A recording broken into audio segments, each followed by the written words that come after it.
দুদিন ধরে না লাউয়ের খোসা আর আলুর খোসা জমালাম, জমিয়ে ছোটো ছোটো করে কেটে নিলাম, কেটে ভালো করে ধুয়ে এই পেঁয়াজ দিয়ে ভাজবো। আমি না আগে লাউয়ের খোসা আর আলুর খোসাটাকে না ভালো করে ধুয়ে নিয়েছিলাম, দিয়ে একটু নুন দিয়ে গরম জলে একটু ভাপিয়ে নিয়েছি। না হলে না একটা যদি কোনো ভ্যাপসা একটা গন্ধ আসে, যতই হোক একটু ভালো করে ঢেকে দিয়েছি। ঢেকে দিয়ে যেই ফুটে উঠেছে আমি ঢাকনাটা খুলে জলটা ঝরিয়ে নিয়েছিলাম। এবার কড়াইতে তেল গরম করে, আমি পুরোটাই কিন্তু সরষার তেলে করেছি, এটা সরষার তেলে কিন্তু ভালো লাগে। তেলটা গরম হওয়াতে আমি এর মধ্যে একটু শুকনো লঙ্কা আর কালো জিরে দিয়ে দিলাম। যেই শুকনো লঙ্কার কালো জিরেটা ভাজা ভাজা হয়ে গেল, ভালো করে ভেজে নিতে হবে। যে গন্ধ বেরিয়ে গেছে, এর মধ্যে এবার দেব হচ্ছে পেঁয়াজ। পেঁয়াজটা আমি আগে থেকেই কুচিয়ে রেখেছিলাম, আর একটু কাঁচা লঙ্কা কুচি দিয়ে পেঁয়াজটা ভালো করে ভেজে নিতে হবে। ভাজাটা কিন্তু সেই ওই লাল করে মুচমুচে করে নয়, একটু না কাঁচা না ভাজা, একটু সতে টাইপের করে নিতে হয়, তবে না বেশ মুখে বাঁধে পেঁয়াজটা ভালো লাগে খেতে, খুব সুন্দর লাগে খেতে। পেঁয়াজটা মোটামুটি আমার ভাজা হয়েই এসেছে।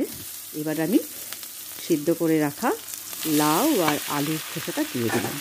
আমার এই ভাজাটা খুব ভালো লাগে, সত্যিই বলছি খুব ভালো লাগে। অনেক সময় পোস্তও ছড়িয়ে দিই, কিন্তু আজকে না পোস্ত নেই ঘরে, সেই জন্য আমি এটা এমনিই ভেজে দিলাম। আগের দিন করেছিলাম আলু দিয়ে, কিন্তু আজকে আর আলু দিলাম না, আলুর খোসাটাই মোটা মোটা করে কাটা হয়েছিল বলে খোসাটাই দিয়ে দিয়েছি। এবার পরিমাণ মতো নুন হলুদ দিয়ে ভালো করে ভেজে নেব। একা হাতে ভিডিওটা করছি আর বলছি তো, ওই জন্য কড়াইটা নড়ে নড়ে উঠছে। তো দেখুন অনেকটাই ভাজা হয়ে গেছে। ক্যামেরাটাও মাঝে মাঝে কেঁপে ওঠে, কিছু মনে করবেন না কিন্তু আপনারা। এবার আমি ভেজে দিয়ে গ্যাসটা কমিয়ে দেবো, তাহলে কী হয় জিনিস মজে যায়। দেখুন কি সুন্দর মজে গেছে। এবার একটু মিষ্টি দিয়ে দেবো, খুব বেশি মিষ্টি না, একটু মিষ্টি দিয়ে দেবো ব্যালেন্সটার জন্য। যাদের ঘরে পোস্ত থাকে তারা কিছু নামানোর আগে পোস্ত ছড়িয়ে দেবেন, আরও টেস্ট হয়।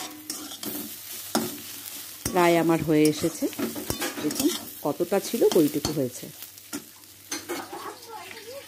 আমার রেডি আলু আর লাউয়ের খোসা ভাজা। আপনারা কে কে এরকম করে ভাজা করে খান বাড়িতে জানাবেন। গরম ভাতে সকালে আজকে একটু নিয়ে নিলাম, অল্প একটু ভাত আর লাউয়ের খোসা দিয়ে একটু খেয়ে নিই।